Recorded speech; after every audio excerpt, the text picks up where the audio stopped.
ನಮಸ್ಕಾರ ವೀಕ್ಷಕರೇ, ಇವತ್ತು ನಿಮಗೊಂದು ಅದ್ಭುತವಾದ ಸ್ಥಳವನ್ನು ಪರಿಚಯ ಮಾಡಿಕೊಡ್ತಾ ಇದ್ದೀನಿ. ಇವತ್ತು ಬೆಂಗಳೂರಿನಿಂದ ಸೋಲೂರು ಹತ್ರದ ಎಡಭಾಗದಲ್ಲಿ ಇರತಕ್ಕಂತ ಗುಡ್ಡದ ರಂಗನಾಥ ಸ್ವಾಮಿ ದೇವಸ್ಥಾನವನ್ನ ನಿಮಗೆ ಪರಿಚಯ ಮಾಡಿಕೊಡ್ತಾ ಇದ್ದೀನಿ.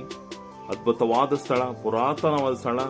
ಈ ಅದ್ಭುತವಾದ ಹಚ್ಚ ಹಸುರಿನ ನಡುವೆ ನೆಲೆ ನಿಂತಿದ್ದಾನೆ ರಂಗನಾಥ ಸ್ವಾಮಿ.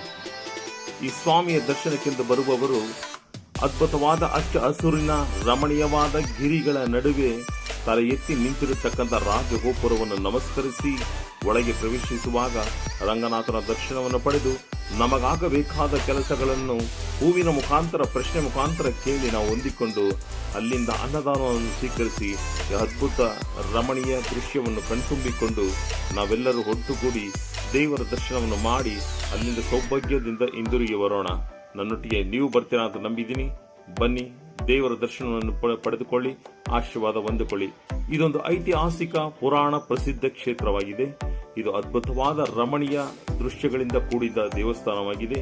ಈ ಪುರಾತನವಾದ ಸ್ಥಳವನ್ನು ಕಣ್ಮನ ಸೆಳೆಯುವ ಈ ಜಾಗವನ್ನು ಕಣ್ತುಂಬಿಕೊಂಡು, ಮನ ತುಂಬಿಕೊಂಡು ಸಂತೋಷದಿಂದ ಹೋಗುವ ಒಂದು ಅದ್ಭುತ ರಮಣೀಯ ದೃಶ್ಯವನ್ನು ನಾವೆಲ್ಲರೂ ಕಾಣಲು ಭಾಗ್ಯವಂತರಾಗಿದ್ದೇವೆ.